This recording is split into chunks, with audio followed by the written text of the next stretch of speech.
பார்த்தீங்கன்னா கோயிலுக்கு போயிட்டு வந்தாச்சு. இப்போ நம்ம கோயிலுக்கு வந்து நம்ம போயிருக்கணும்.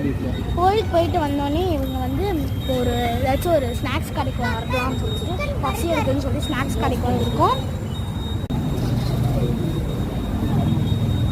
வந்து நம்ம வந்து உட்காந்தாச்சு. என்ன ஆர்டர் பண்ணியிருக்கீங்க? சீஸ் பிரெட் ஆம்லேட் வந்து 2, அப்புறம் வந்து சிக்கன் பர்கர் 1, அப்புறமா நம்ம ஆர்டர் பண்ணலாம். இப்போ வந்து பார்த்தீங்கன்னா சிக்கன் பாப்கார்ன் வாங்கியிருக்கோம், அப்புறம் வந்து சிக்கன் பர்கர் வாங்கியிருக்கோம், சிக்கன் மோமோஸ் வாங்கியிருக்கோம், அப்புறம் வந்து சீஸ் பிரெட் ஆம்லேட் வாங்கியிருக்கோம். நம்ம சாப்பிட்டு வந்தாச்சு.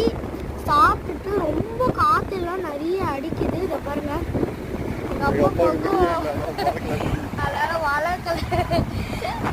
சரி, இந்த வீடியோ பிடிச்சிருந்தா இந்த வீடியோவில் ஏதாச்சும் மிஸ்டேக் இருந்தால் சொல்லுங்கள் கமெண்ட்டில். மறக்காமல் இந்த வீடியோக்கு லைக் பண்ணுங்கள், சப்ஸ்கிரைப் பண்ணுங்கள், மறக்காமல் அந்த பெல் ஐகானை கிளிக் பண்ணிடுங்க.